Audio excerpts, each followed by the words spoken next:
Good afternoon, everybody. I hope you're doing well. So my name, I've just been introduced. My name is Michelle, and I am a manager in the Southeast. So people ask me a lot about MZBIU and why it was started.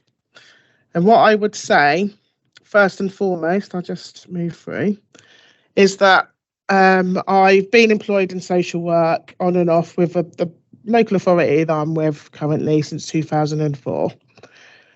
I consider myself homegrown, and I completed my social work degree whilst I was working here. I've got lots of experience sort of like through different teams, including the front door, the locality team, children in care and children with disabilities, quality assurance, you name it. Whilst working, I've recently had, I've got a black manager currently, but up until then, since 2004, I'd only had one black manager. And around the time that MZBIU started, I was thinking, well, why am I never progressing past, assistant team manager level? How am I not getting into management? What is going on? Around that time also, some people that have heard me speak before know that I also talk a lot about the George Floyd murder. So at the time that I was having these thoughts, George Floyd had been murdered. And I think the local authority really struggled at the time to actually address that. They weren't sure, they were worried about offending people. And so they'd posted an all users email asking about Share Your Pet Week. And I actually found that quite offensive. I don't think that they intended to offend, but I'm thinking, you've got this huge murder going on and actually they're talking about Share Your Pet Week, share pictures of your pets.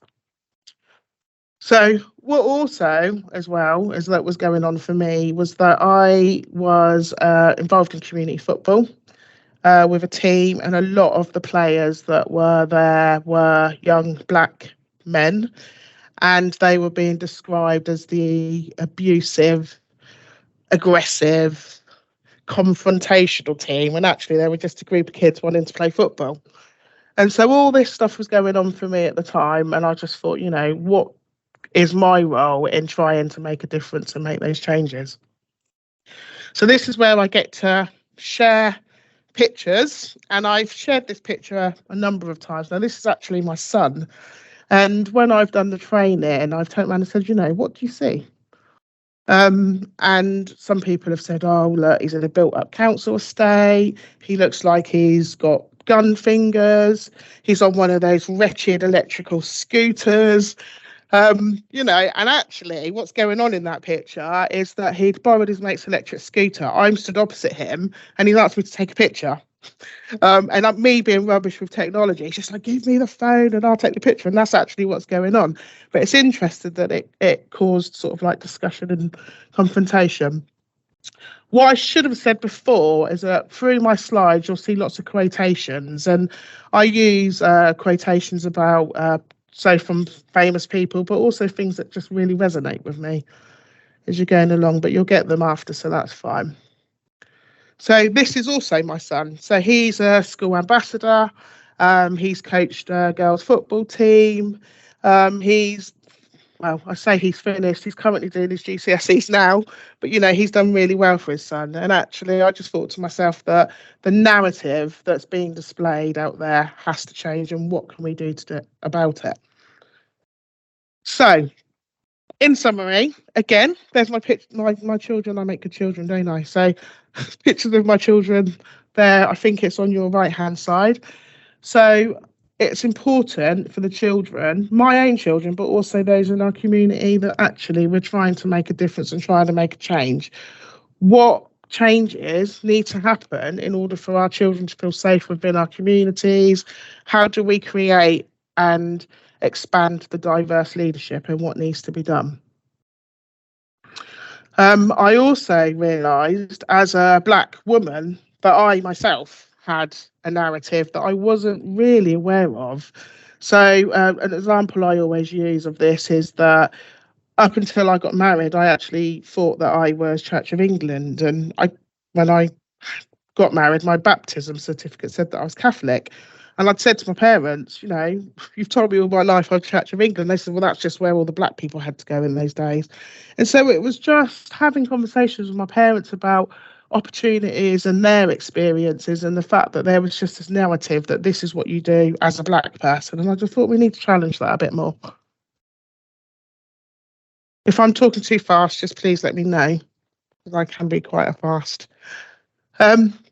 Also, the workforce and the community. So I also found when I was working that people were frightened to ask questions that would develop their learning.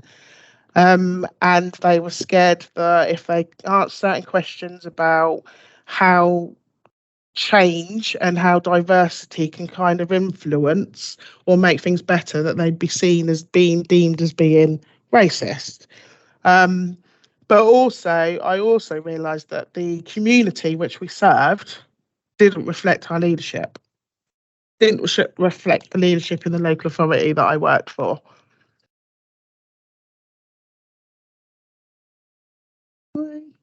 So I know that Ross mentioned earlier that I did the innovation programme, and so I developed a leadership programme, and I won't tell you everything because, obviously it's a business, but it delivers with various models, including reflective practice and reverse mentoring. So it's working alongside our leaders to give them the space and to understand experiences of their colleagues and their peers to help influence leadership and change within our communities. I also, I'm skipping my slides there. I also provide training around psychological safety and how to make those conversations be safe. The leadership programme in the pilot version was to look at understand the difference in particular to ethnic diversity and understanding the advantages of this, but it's since gone on to look at women in leadership and how sexual orientation can also have an impact on leadership. So I always say that everybody's responsible for doing their bit, as I call it. And so within the organisations that we are based in, a couple of suggestions really. So I've put being a bridging person and knowing that some people genuinely do not get it. Now, if I'm honest with myself, particularly around, when I was sort of like looking at being coming into leadership and the opportunities that I had, I genuinely thought that are people being racist? And when I took a step back and I thought, when I really tried to communicate with people, I've understood that some of them genuinely just don't get it. They've not had those experiences. It's not even crossed their mind that might be a difficulty for somebody. And actually, because of when it comes to things like diversity and racism, people get really worried about offending. So they don't answer questions that they need to in order to learn. And so being a person that can be open-minded, not saying that there aren't people that wouldn't take advantage of that, but being a person that's open-minded creates the space to have those discussions. I developed some equality forums, and around the time a lot of people were developing equality forums for maybe Black workers, brown workers, or women. And I felt that actually in order to learn, it should be open for all, because we really need to create spaces that people can have those discussions. But then what it does is you build an allyship that then supports your organisation to become a learning centre which is specific to your area. Promote leadership training to give leaders the opportunity to have an understanding from peers within the organisation, which is what I touched on earlier, which is part of MZBIU. But it also started to create an organisation which reflects the community that we serve. And that's a massive change. We're seeing sort of like kids within the community come into events that we weren't seeing before, and that's huge. Reverse mentoring is quite, it's well known, and I know that the NHS use it a lot, and that's really good. That's a good programme to follow. And having reflective supervision or peer supervision within your teams enables you to have those debates, those discussions without fear that you're going to be judged. So I've also taken that into work with the families and the social workers that I supervise. And I think that one of the other things I've learned is understanding how my own social graces impact on my engagement with families and the social workers that I supervise. I have got, if we've got time at the end, I have got sort of like a social graces template that I actually use, and I do share it with families so they can see, well, you know, these are my views, and that's really helpful and it opens conversation. Recognising difference and strengths within families and how this can develop connection to working relationships.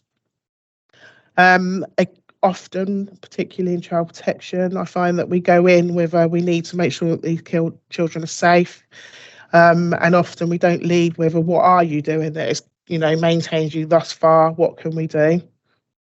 Being clear and providing context. A lot of families that we work with will often say, I don't understand what you mean, or you're using big words, and explaining, like, you know, we do with my children, I often do, and I will say, well, this is the reason why I'm doing what I'm doing, and that actually really helps. Use of empathy when working with families and seeing it from their point of view. I'm not saying that we have to agree, but if we can try and understand and resonate with what they're going through and their experiences, that often helps the relationship and what we're doing together. And the biggest thing that we all almost often learn is learning from families' experiences and how this can develop your skill set, but also the benefit to other families. We often learn in serious case reviews, and I think that we need to start thinking about, what have I learned? What have I taken from this work with this family? What have I done differently? What could, you know, benefit the children and the families that we support and serve? Okay, so key things. Making a connection is key. Now, I won't kind of go on and on and on about relationships and the importance of connection, but I think that it lends huge benefit to working with families and children when we make those connections, and we don't make assumptions, as quite often our work can sometimes make us do. I think we need to create safe environments to have those discussions. And I was talking about the psychological safety, and how do you do that? How do you build that? How do you develop it? If you're joining a team, you know, me, I've worked as a locum worker, you're joining a team. How do you create those environments so that you feel comfortable to say what you need to say? Considering things from a different perspective. I know we always have to consider as social workers and social care workers, but sometimes I think that due to the busyness of our work, that gets pushed to the bottom, and that's really, really important. And understanding people's journeys and the impact that this has had on them. I can remember saying once to a child that, you know, I'm going to do some life story work. And he said, story?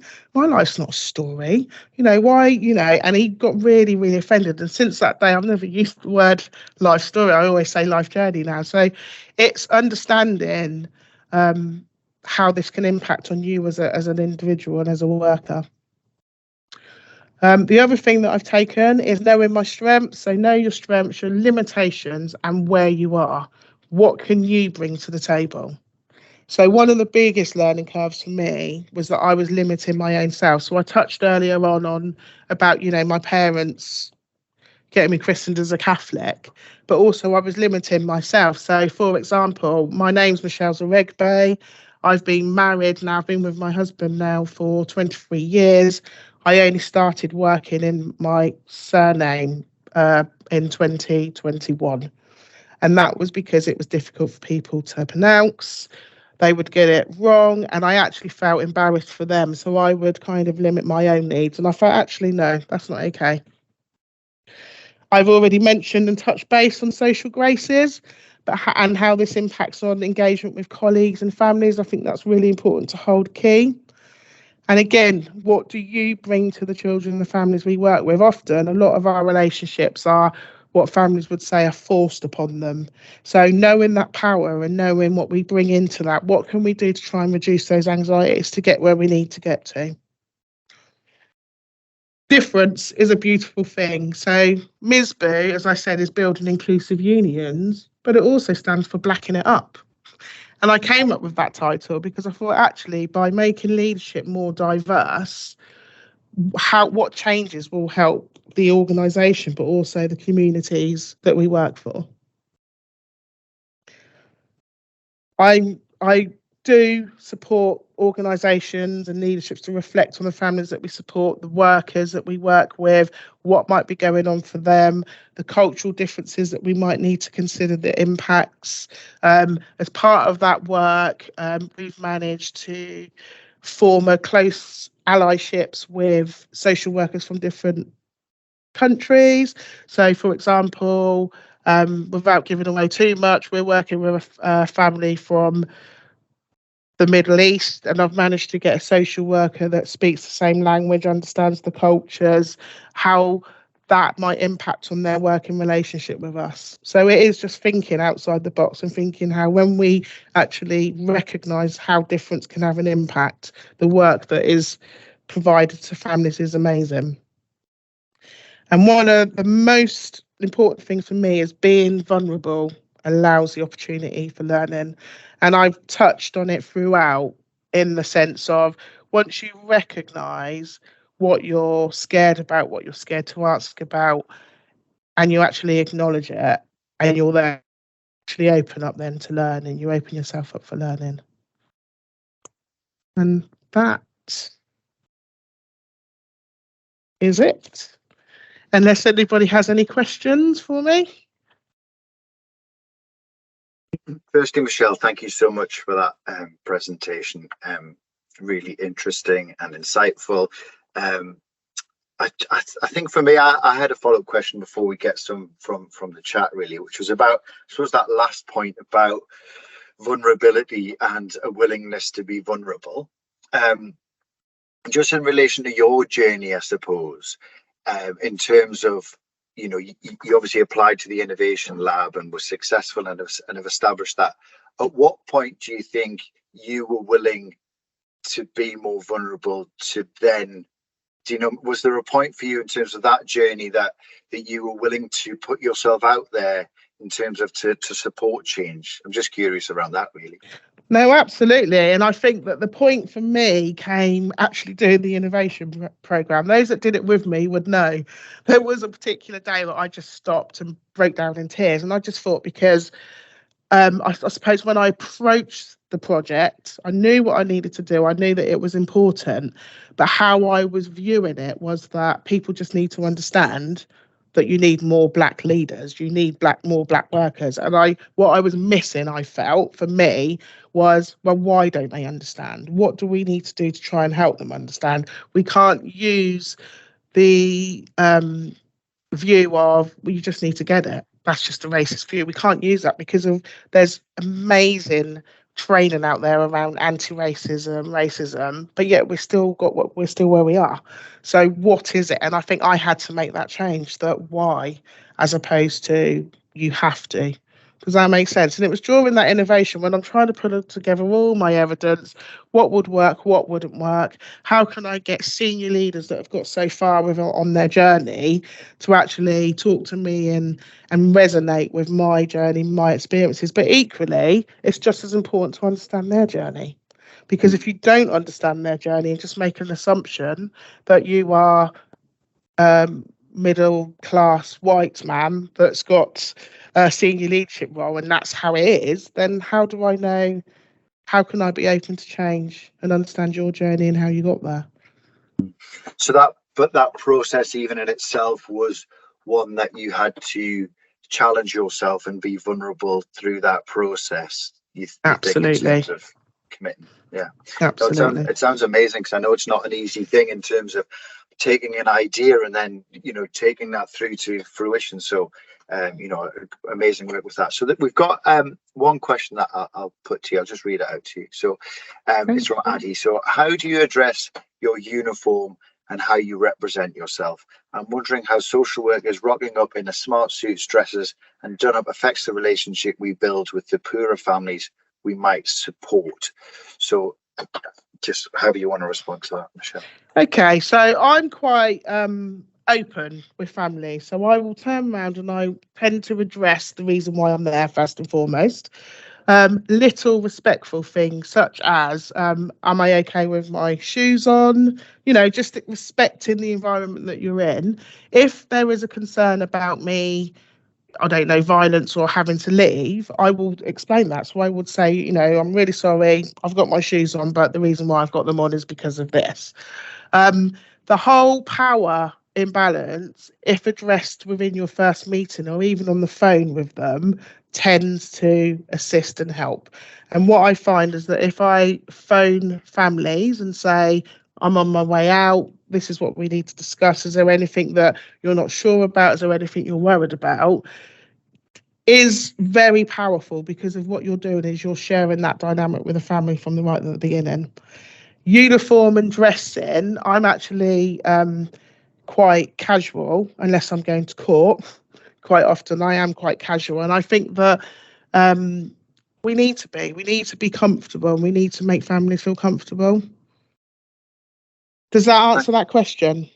I think so, unless Addy wants to add any more questions. I think for me, I'm curious as to how, you talked about the social graces, and, for hopefully that those on the call will understand that is kind of a mnemonic which represents lots of different elements of a person's kind of characteristics and personality. And I suppose an appearance and presentation is part of that. Okay. And so it's an interesting one that we ask about dress code, but I suppose it's an awareness of that and how that might be interpreted by the families you're working with. But I was curious around, you touched on it in your presentation, this need to be open to learning from families and to be vulnerable. I don't know if you're able to talk to the people that are listening in terms of how you best approach that when you're managing that kind of power, protection, and then a willingness to view them as the expert in their families.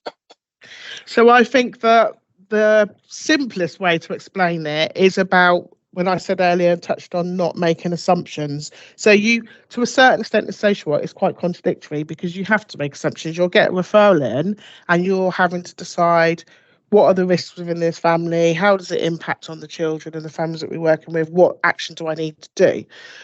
That aside, when you're going in, by turning it, you can share your views with the family. So, for example, me going into a family that might have concerns about a parent or a mother drinking alcohol, for example. So that impact, the school's called up and they've said that she's turned up. So that impact is, this is the information that we've got. What's your view around it? How do you think it impacts on your children? This is what we're thinking. Can you tell me how you think it works? And then, so you're not going in accusing them of something, which is quite often, we often do it. We are busy. We've got lots of families. We often need to get to the bottom of, to decide whether or not these children are at risk in that. And actually, just by changing the way in which you ask questions and have curiosity, enables you to have open discussion, and it does reduce that power element. I've often had families turn around and say to me, I really didn't like what Michelle said, but she was always honest, and I always knew what she was trying to do. You're not there to make relationships, but you are, but you're not there to kind of pacify everything. You're there to sort of identify the risk. I think also what I'd be curious around is that sense of the similarities and differences in social graces. So what would you say to people that, in terms of, if you're aware of differences in your own social graces with the families, how would you encourage people to learn from families so that you're not making assumptions? Do you know what I mean? So I'm not sure, because I can't see the screen. I don't know if you can. Oh, can't see everybody. It's okay. Am I sharing my screen? I'll just stop sharing. Is that okay? Yes. Sorry. Sorry, what was the question again? Sorry. So it's just a question about if we're working with a family and we've got that awareness of difference, what would your recommendations be around kind of learning from the family to ensure that we're not making assumptions? Yeah, so I've done a lot in supervisions with my managers, but also in our peer supervisions. And we had an interesting conversation around religion. Religion comes up quite a lot. So we've had social workers that have struggled with same-sex partners, for example, and that's impacted on how they feel when they're going in to do some work. And so we've unpicked that, not so that they just accept that's what it is, but actually recognising that that's an issue for you. But that can't be the reason why you might think that this family is at further risk. You need to actually understand it and understand how that might impact on your way of thinking. So having discussion within your peer groups, having discussions around supervision. I've not got it's a shame, sorry, I've not got the template, but I've actually got a picture with my face in the middle and actually my social graces and what's important to me. And I'll often take that out on visits and say, well, this is what's important to me. Obviously not the first visit, but, I've done that. And I've also shared that in team meetings as well to create that discussion. I think from my support of social work students, I think often there's a question of kind of that use of self. And how much are you willing to share of your own social graces in terms of that building of the relationship? And it's that balance. What have you got any thoughts around that in terms of, elements of what you would share or what you're not comfortable sharing? So I share pretty much everything. And like I said, I consider myself a bridging person, and I think you need to be. I'm in that place now where I am vulnerable and I'm open to sharing.